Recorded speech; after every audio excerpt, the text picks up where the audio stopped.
শুভ সন্ধ্যা বন্ধুরা, আমি ঝিমলি চলে এসেছি একটি নতুন গল্প নিয়ে। ঝিমলির সাথে রহস্য গল্প। আজকের গল্প মোমের মিউজিয়াম, কলমে শিখর চক্রবর্তী। গল্পের প্রথমেই ধন্যবাদ জানাই লেখক শিখর চক্রবর্তী এবং সকল শ্রোতা বন্ধুকে, যাদের সহায়তায় ঝিমলির সাথে রহস্য গল্প 1000 সাবস্ক্রাইবার পূরণ করতে পেরেছে।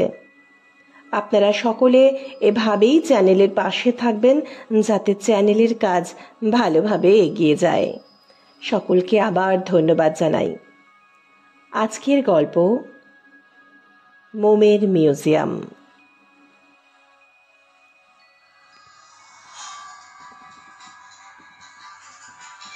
আমি নন্দিতা। এই মুহূর্তের নিউজ আপডেট: 4 জন নিরপরাধ মানুষ, অসংখ্য নিরীহ পশু পাখি।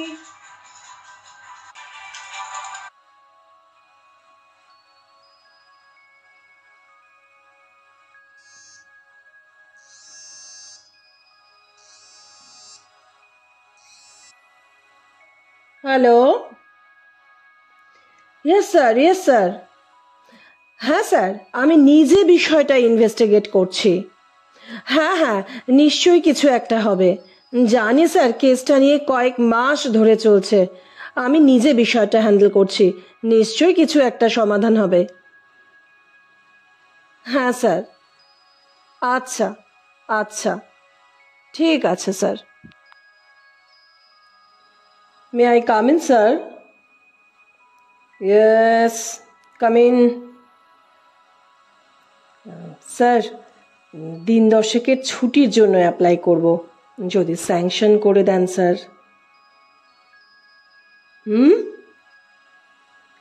এই তো জয়েন করেছো, এর মধ্যেই 10 দিন ছুটি?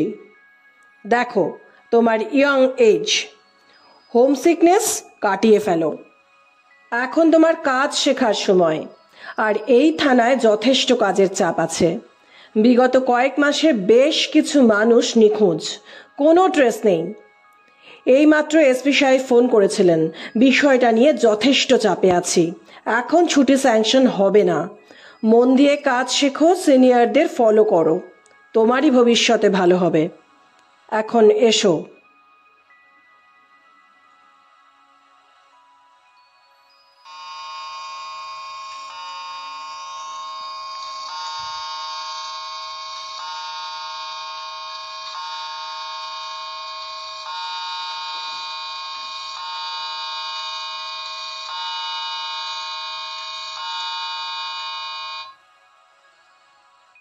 কাজ শেষ করে ধৃতিমান বরাট যখন ওয়ার্কশপ থেকে বেরোলেন, তখন নিচে হলে রাখা গ্র্যান্ডফাদার ক্লক ঘোষণা করল রাত 9টা। এক কাপ কফি বানিয়ে সেন্টার টেবিলে রাখতেই বেল বেজে উঠল।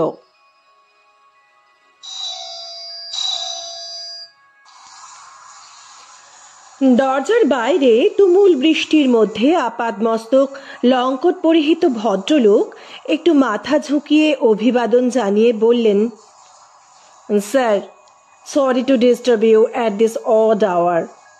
আমি Pranjal Bakshi, inspector, Himnagar police station. Pocket থেকে আই কার্ড উঠে এলো হাতে। বৃষ্টিতে দাঁড়িয়ে ভিজে যাচ্ছে পুলিশ জিপটা। মাথায় অনবরত ঘুরে যাচ্ছে হরেক রঙের দুটি ছড়ানো লাইটটা। ধৃতিমান একটু পেছিয়ে এসে বাম হাত ছড়িয়ে অভ্যর্থনা জানালেন। ভেজা ওয়াটারপ্রুফ বাইরে রেখে সোফায় গা এলিয়ে দিলেন ইন্সপেক্টর বক্সি। বললেন, আসলে একটা তদন্তের ব্যাপারে এই অঞ্চলে একটু ঘোরাঘুরি জিজ্ঞাসাবাদ করতে হচ্ছে। আমাদের তো সময় অসময় নেই, জানেনই তো। আজ এই রাস্তায় বেরিয়েছিলাম। বরাট জিজ্ঞেস করলেন, কি ব্যাপারে তদন্ত? Anyway, coffee? Yes, if you please, সহাস্যে অনুমোদন করেন বক্সি। কফির কাপ হাতে নিয়ে বক্সি বললেন, শুনেছেন তো, গত কয়েক মাসে এই অঞ্চল থেকে কিছু লোক বেমালুম গায়েব হয়ে গেছে। No trace. এমনকি আমার থানার একজন এসআই পর্যন্ত এখানে টহল দিতে এসে মিসিং হয়ে গেছে। খুব প্রেশার আসছে, অথচ নো ক্লু। এই ব্যাপারেই একটু খোঁজ খবর করতে বেরোনো আর কি। তবে আপনার কাছে আসার আরও একটা কারণ আছে। আপনার মতো বিখ্যাত শিল্পী মানুষ এখানে থাকেন। এই থানায় জয়েন করে এটা শুনে থেকেই আপনার মিউজিয়াম দেখার লোভ সামলাতে পারছিলাম না, তাই আজ ঢুকেই পড়লাম। Please don't mind. মৃদু হেসে বরাট বললেন, না না ঠিক আছে, আমার সৌভাগ্য। কফি খেয়ে নিন, তারপর না হয়। কফিতে একটা চুমুক দিয়ে পকেট থেকে কটা পাসপোর্ট সাইজ ফটো বার করে টেবিলের উপর ছড়িয়ে বললেন বক্সি, দেখুন তো এদের মধ্যে কাউকে, বুঝছেন তো, রুটিন এনকোয়ারি, প্লিজ। একবার চোখ বুলিয়ে বরাট ঘাড় নাড়েন। No, I am sorry. Coffee শেষ করে বরাট বললেন, আসুন ইন্সপেক্টর, আপনাকে আমার মিউজিয়ামটা দেখিয়ে দিই। বরাটের মিউজিয়ামে সাজানো একের পর এক মোমের প্রতিকৃতি।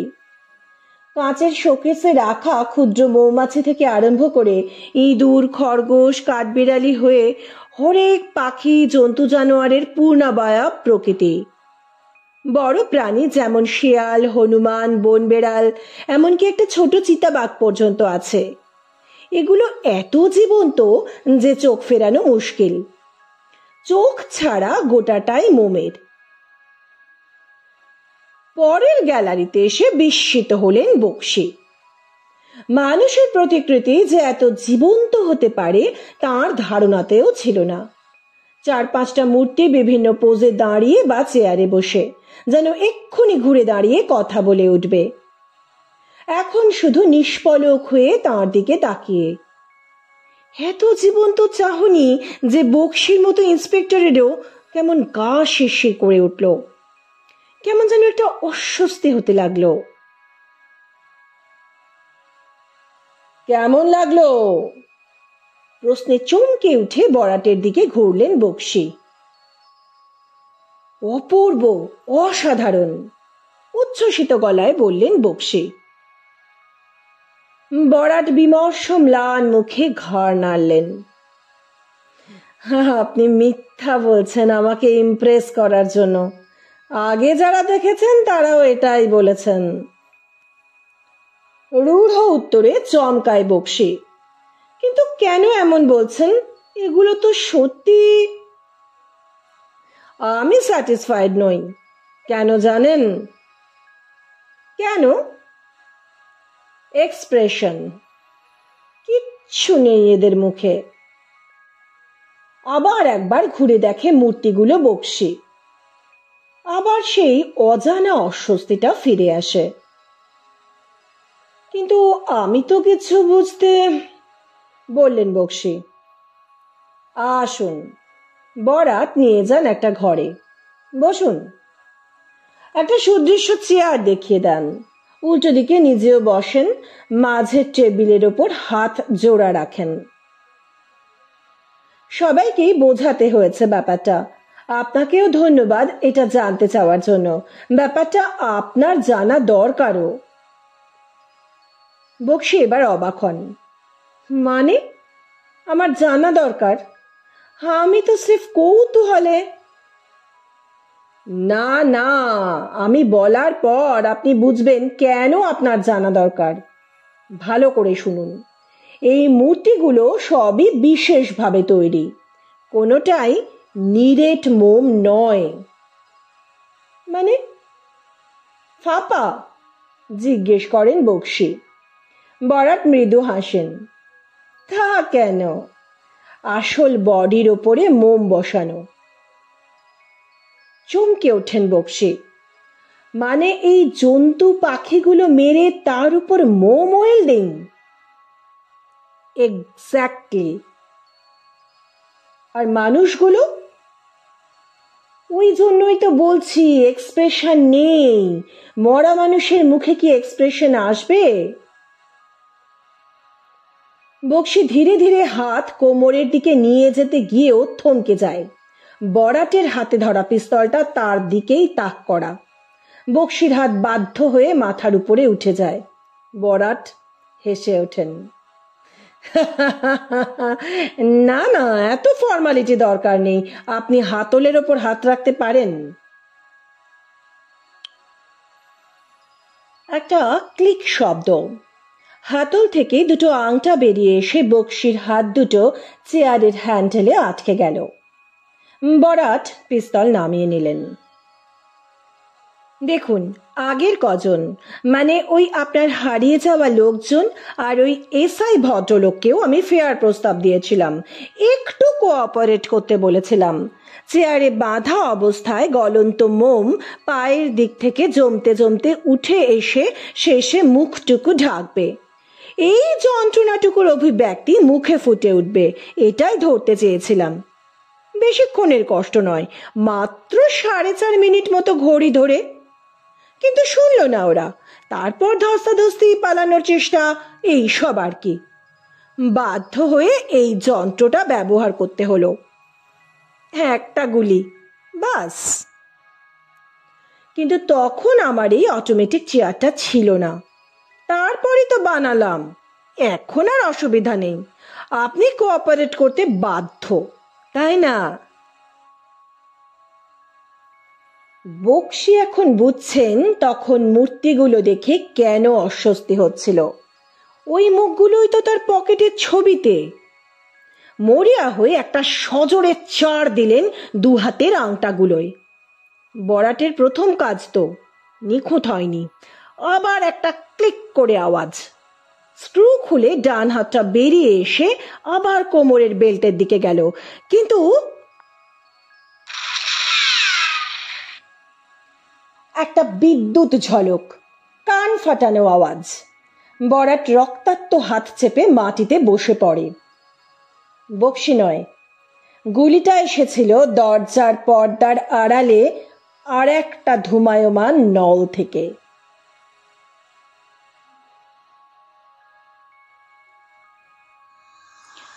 চারজন নিরপরাধ মানুষ, অসংখ্য নিরীহ পশু পাখি, নৃশংস হত্যার অপরাধে বিখ্যাত মোমের মূর্তিশিল্পী ধৃতিমান বরাট পুলিশের জালে।